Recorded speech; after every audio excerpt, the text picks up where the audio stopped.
Did I hear you right that it was Baba who directed you to come? I've had some really extraordinary experiences with Bhagwan, which are really mind-blowing. Extraordinary experiences with Sai Baba? What an understatement. I was mixing concentrated sulfuric acid and acetic anhydride, and the whole thing exploded into my eye, and I lost both my eyes. He's an associate professor of chemistry at Sai Baba's University. And incredibly, this is just one of 3 similar stories he has about Sai Baba's healing hand regarding the same problem, blindness. And next time? And so I continued with my work, and I was working with chromic acid. And I had connected a vacuum pump whose power I did not know because it had just come the previous day. So when I went close to it, the whole thing imploded and threw the acid into both my eyes again. No! and there was a third story about blindness Ravi learned from, thanks to Sai Baba. It fell in my eye and it started burning. As the drops were falling, I could feel that it was making holes in my shirt. It was that powerful that I would be very grateful to Bhagwan if till the last breath animates my body, I live for him, I do his service, and I want to live for this. Dr. Ravi Kumar's connection to Sai Baba dates back to the 1960s. Today, he teaches and serves as warden of the Brindavan Hostel. Welcome to Sojourns. This interview was recorded in Coronado, California in July 2018. Yeah, Sairam Ted, it's such a pleasure to be with both of you today. Yeah. Well, Jody's been looking forward to it, and so have I been.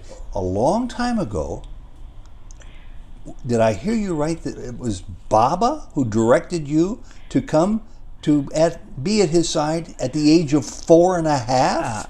No, it is like this, that we had come to Bhagwan in 1968 as a family, when my father had cancer and Baba cured him of cancer.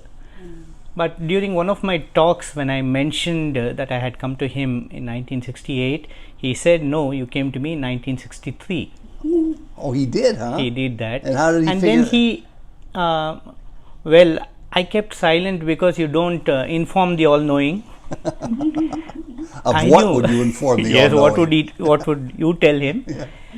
So, at that time, Bhagwan reminded me that on the day my mother had passed away, her body was kept there, and there was a cousin of mine, slightly older than me, maybe a couple of months, who came and told me that they are going to take your mother in a procession.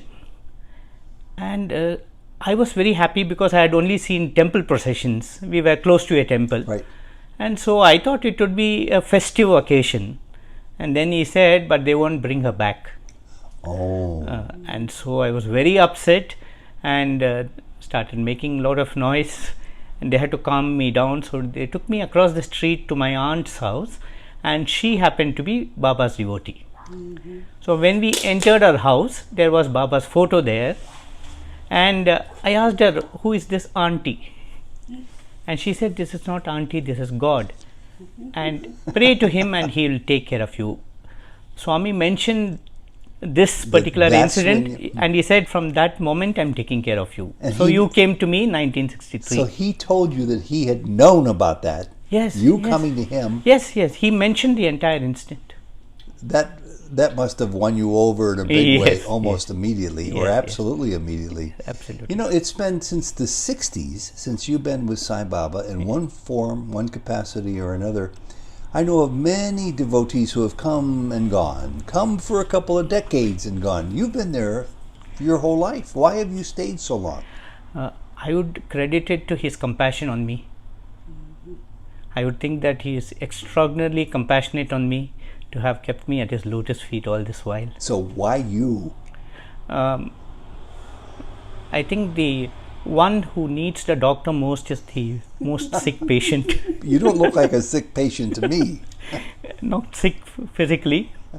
Maybe I have a long way to cover spiritually. Yeah. Well, what a wonderful series of experiences. If anybody were to ask you the highlights of your many years with Sai Baba, it probably would be impossible to say, but do you want to give it a try? Some of the highlights of your years with Baba? It would be a really long interview, Ted. Then I've had some really extraordinary experiences with Bhagwan, which are really mind-blowing. Maybe this I would credit as one of the very important ones in my life. I will give it in a little detail because it's a very important incident. I consider it very close to my heart, and so I would mention this. I was doing my post-graduation in a place about 80 kilometers from Prashanthi Nilayam in Anantapur. Okay. There is a SV University PG Center. Right. And Swami had asked me to do my masters there. This was in the year 1979. And when I joined there, I would come during the weekends. And during one of those trips, my senior brothers came to me and said, Swami remembered you when you were there. I said, what happened?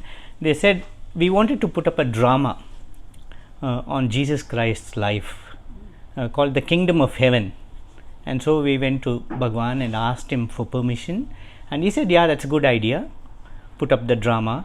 And then we showed him the cast, And Baba looked through the list and pointed one particular role and said, make Ravi do this role. And what role was that? That role was that of a blind beggar. And Jesus was entering the town, and this blind beggar was on the curb, and somebody tells him, why don't you go and ask him to give you eyesight? And so this small little boy goes and asks Jesus to give him eyesight, and Jesus asks him, do you have the faith that I can give you eyesight? And he says yes. And then this boy is given eyesight by Jesus by just rubbing his eyes. This was the role I was to play. And of course Jesus tells him, don't tell anyone, and the first thing he does is to go around and tell everyone.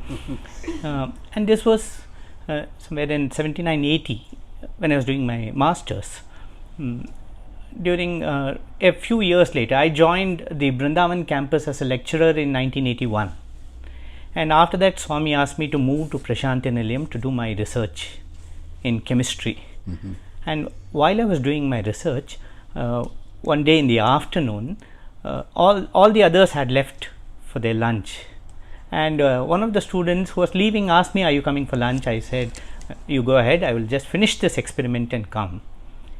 And just when he was leaving, I was mixing concentrated sulfuric acid and acetic anhydride, and the whole thing exploded into my eye, and I lost both my eyes. Oh my goodness, I can see where this is starting to go. You lost both the sight in both of your eyes? Yes. What an awful accident. And then he came, I screamed out for Swami, and this boy who had gone about 100 meters came back running. He sensed something was wrong in my voice, came back and he asked me what happened. I said, take me to the nearest tap, I have acid in my eyes. It was concentrated sulfuric acid.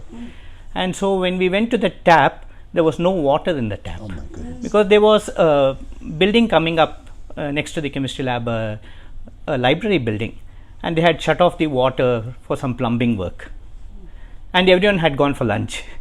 Okay, so we found one tap. In a chemistry lab you have a number of taps, so luckily there was one tap in which there was a little water. And so when we went to that tap, we found a little water and washed, and then we went to the general hospital.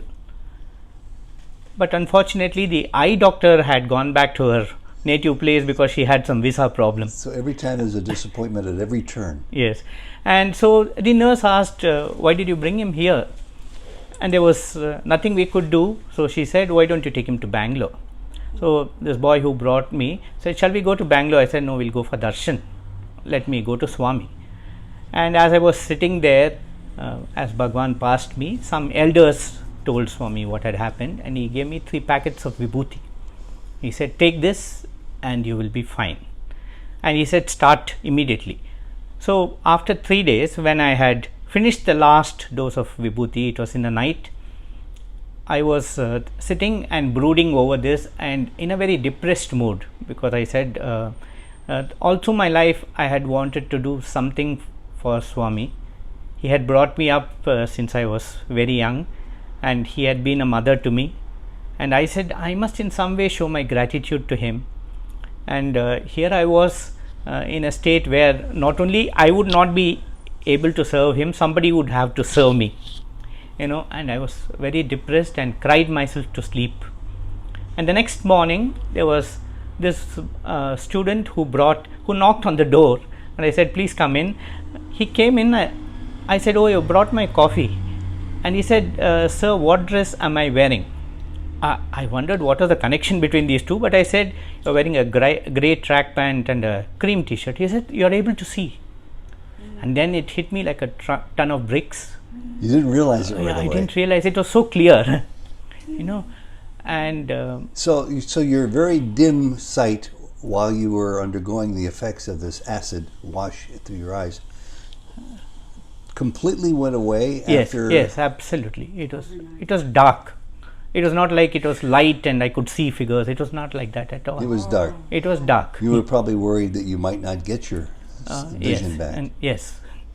Oh, that's amazing.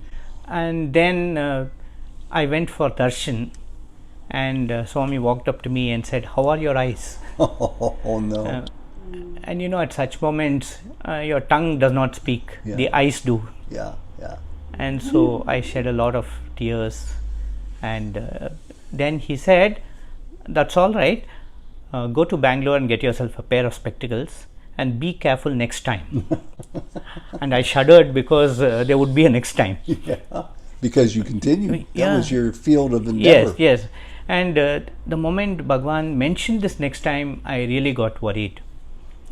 And then I continued my research. Towards the end of my research, my spectacle fell down and broke. Oh no. But I was doing an experiment which had to continue. And if I did not continue, everything would get postponed by 3 months. And receiving the degree from Bhagwan's hands would be postponed by a year. And so I didn't want that to happen, even though in my ears the voice rang, so clearly, be careful next time. But I said, I'll be very careful. And so I continued with my work, and I was working with chromic acid. And I had connected a vacuum pump whose power I did not know because it had just come the previous day, a Japanese pump. And nothing happened. So when I went close to it, the whole thing imploded and threw the acid into both my eyes again. No. And yes, that was the reaction. Is that a more potent type of acid? Yes, it is concentrated sulfuric acid and potassium dichromate. And So it would be very dangerous. Very dangerous, and it would be something like 70 degrees, black and fumes. And even as it fell in my eye and it started burning, as the drops were falling, I could feel that it was making holes in my shirt. It was that powerful. But luckily water was there, and I washed for a lot of time, almost like 45 minutes. But every time we would stop, it would burn so much. And so we went to the hospital. The eye doctor was there, and she examined me. This boy who came with me, he was holding my hand, suddenly left my hand and went with her. And they had a discussion, and he came back. I asked him, what did the doctor tell you? He said, the doctor said that everything is fine. I said everything could not be fine because it's burning so much. And I used a nice trump card. I told him, look, Swami is going to ask me today in the evening, what did the doctor say? So give me the facts. And then the doctor said that there is nothing left of your eye, and let him not get depressed. Take him to another doctor in Bangalore. Let him not feel nothing was done, but there's nothing that can be done by me. Oh. And so he said, shall we go to Bangalore? I said, no, we'll go for Baba's darshan. And this time I was sitting in the front with a huge bandage and all that. And as Swami came out and he was going towards the lady's side, somebody said later, Swami saw me from the corner of his eye and came rushing towards me asking, what happened? And then it switched over to, I told you to be careful. I told you to be careful. And then he very tenderly held my hand and created vibhuti and poured it in that and said, eat it. As I ate it, he said, do not worry about anything, everything will be fine. Go tomorrow and get your dressing changed.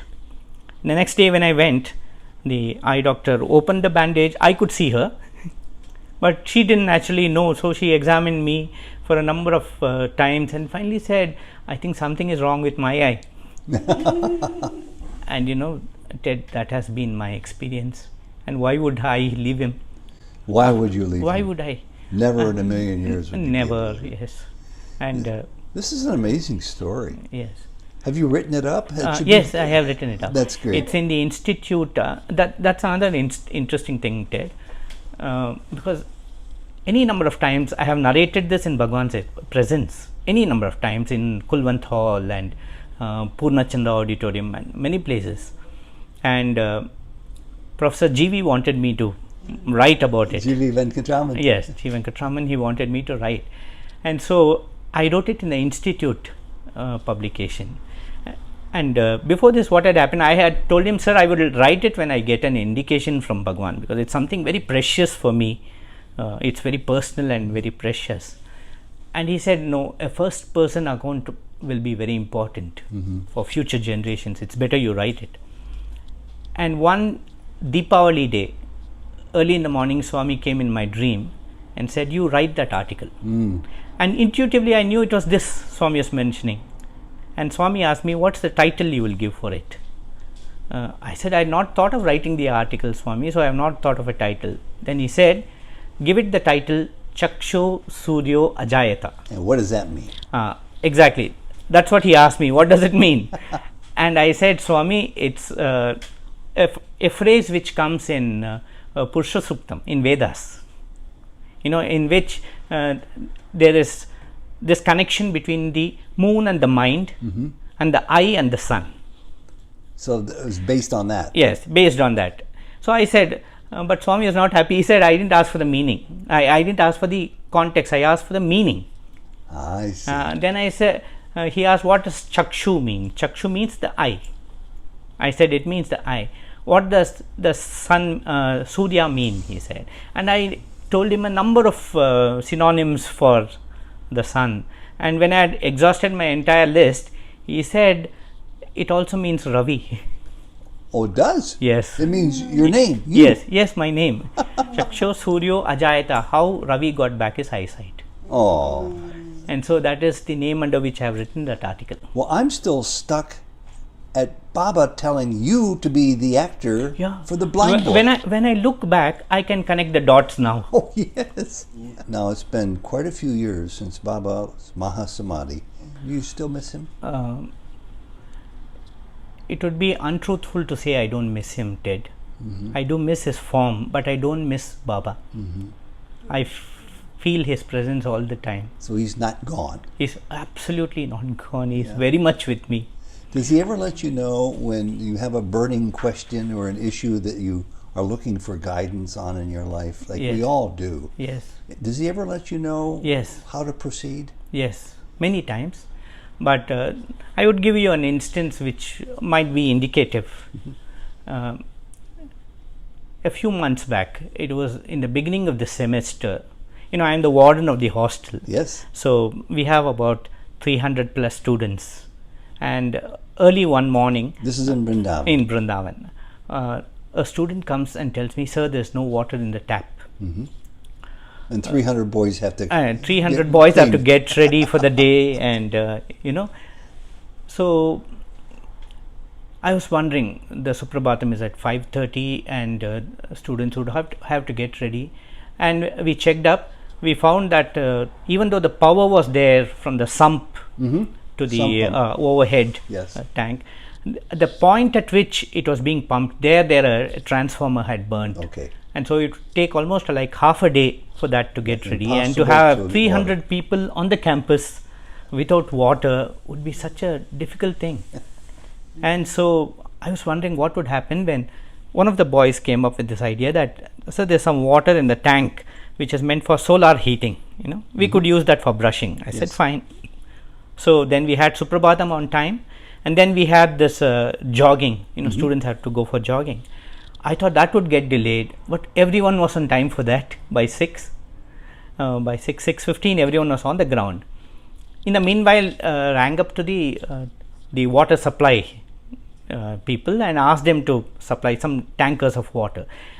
They promised to supply within half an hour, but didn't turn up for almost 1.5 hours. So at somewhere at 7:15, 7:30, I was so worried because I was seeing all the students returning back. That would be a time they would need to go to the maybe go to the restroom, go for a shower. Sure. And breakfast would have to get ready, and the classes would have to go on.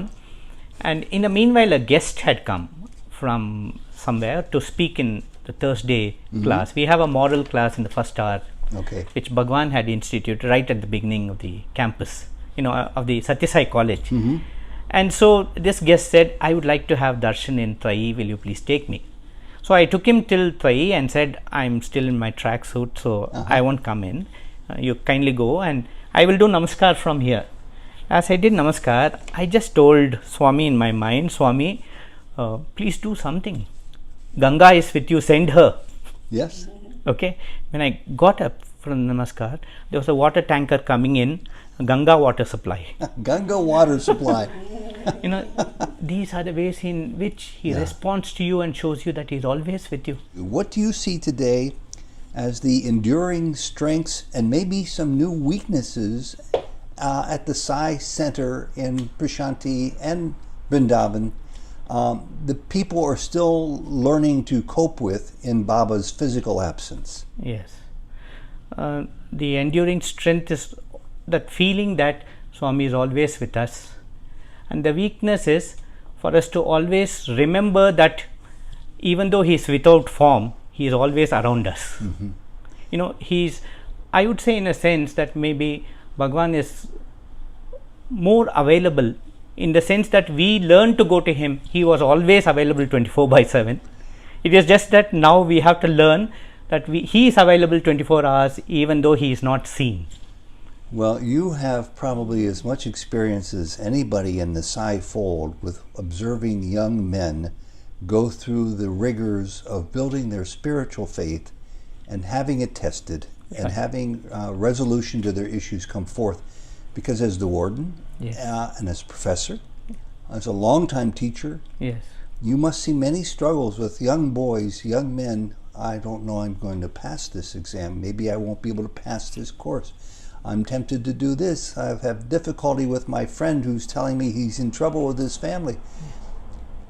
Do you see their faith in Baba also growing and strengthening because of the ups and downs of life? Absolutely. Absolutely. I would like to tell you my own story. I went through this when I was a student. We all do, yes.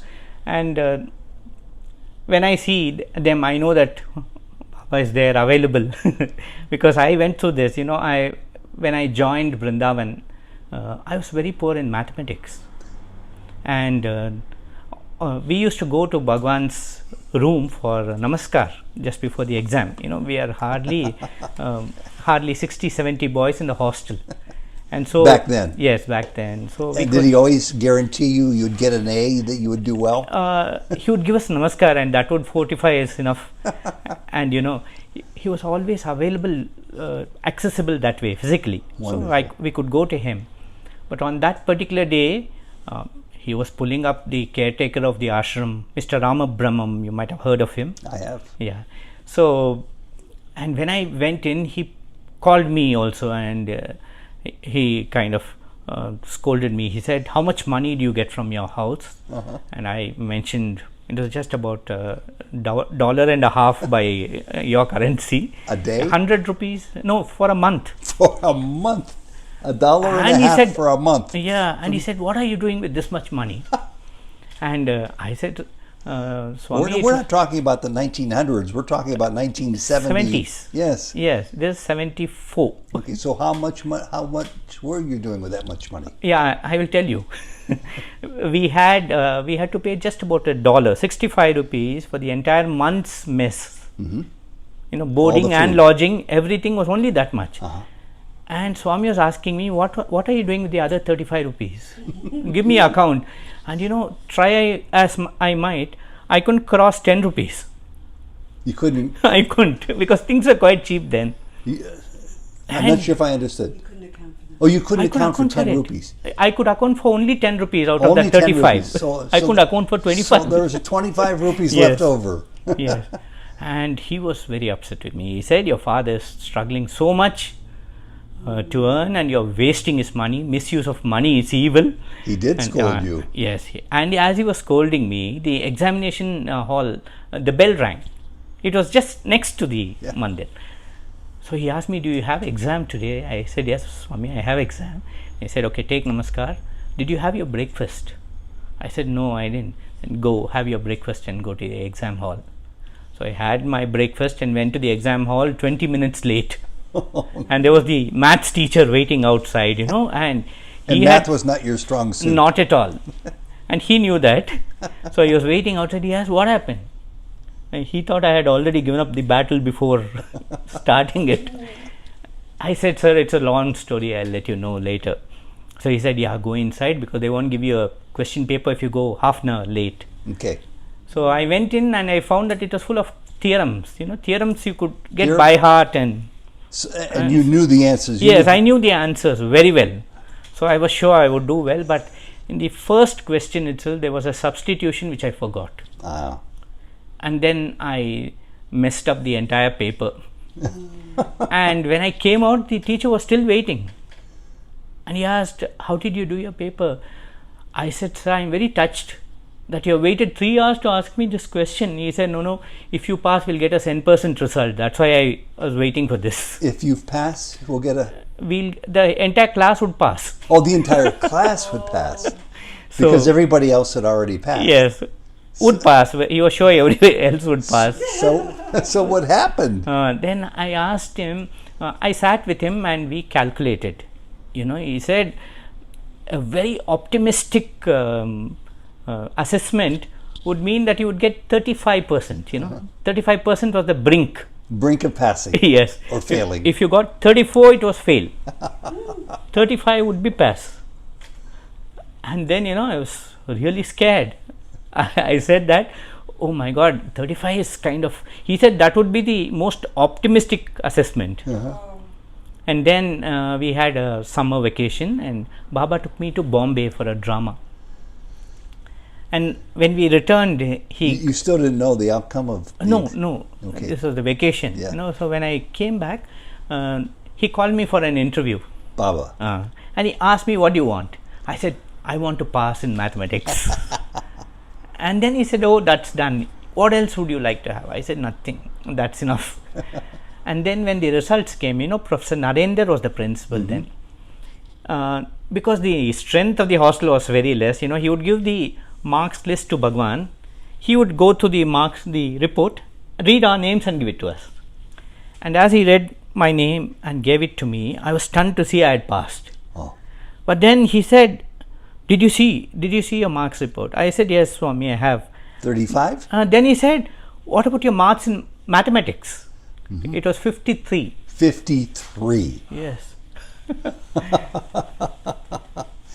Ravi, this has been the fastest half hour on soul journeys we've had for a while. Let me just ask you, if I can, one more question about experiences you've never had in your life.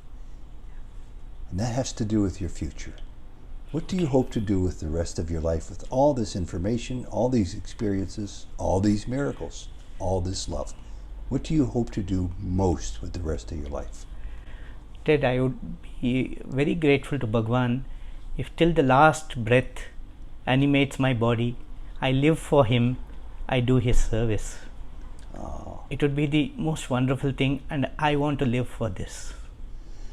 Do people in Prashanti Nilayam and in Vrindavan still love Baba as much as we remember? Very much they do. Well, I wish you to be around for another 60 years. Well, so thank you. That would be 120. By the time that comes, people will be living to 120. Thank you. And especially since Baba knows how much you love him and how much you love working with those boys. Yes. Ravi, thank you very, very much. The last question, which I almost forgot to ask, is who is Sai Baba? Sai Baba to me, at a personal level, is my mother and father, and my closest confidant, and in the spiritual sense, is my God. Very well put. Thank you, Jai Sai Ram. Such a pleasure. Thank you. Sai Ram. Sai Ram. From Sanatana Sarati was the first. Yes. I don't think it told the second. I think it's And how do you say thank you to someone who has given you eyesight? twice. Twice, yes. Sorry. Which the students conducted. They asked this question, who is there in this audience whom Baba has blessed with eyes 3 times? And what did they say? And everyone was confused. How can it be 3 times? They were kind of sure it was twice. And then they said, no, first time also it was Baba who gave. Yeah.